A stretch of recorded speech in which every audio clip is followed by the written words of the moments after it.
the Florida Panthers. Is it time for panic in Pantherland? And I ask that because I know that the Panthers went into this season thinking that they were not going to duplicate the success that they had of their 122-point season last year.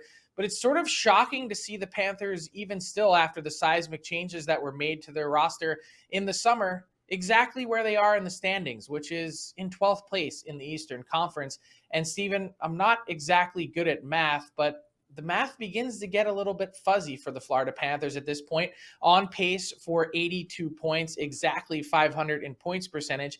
They basically need to play 670 hockey the rest of the way down the stretch, a record somewhere in the neighborhood of, let's say, 29, 13, and 6 to close out the year, give or take, to get to 96 points and get in the playoffs.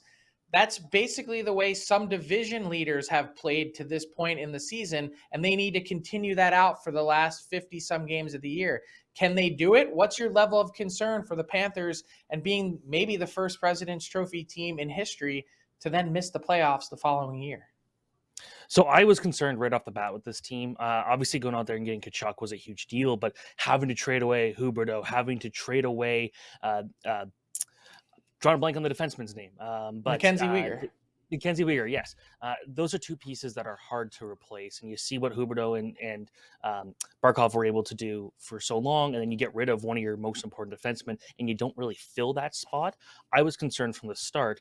Of course, there's always questions about the goaltending. When Bobrovsky, when he's on his game, he's outstanding, and he was last year. When he's not on his game, we kind of see these complete stinkers of a season like he's having now, and Spencer Knight hasn't been able to go out there and kind of take away the pain there. So this is a team where there are some underperforming elements, specifically net. Matthew Tkachuk, he's the top scorer, so he's been a good little piece there. They've had to deal with injuries this year, so you can't totally avoid that, but I think that the depth has been an issue. I know I was really high on them signing Colin White this summer. I thought this was a guy who had a lot of talent and didn't kind of fit in Ottawa, but he was going to go there, maybe play another big role, and he hasn't been able to do that.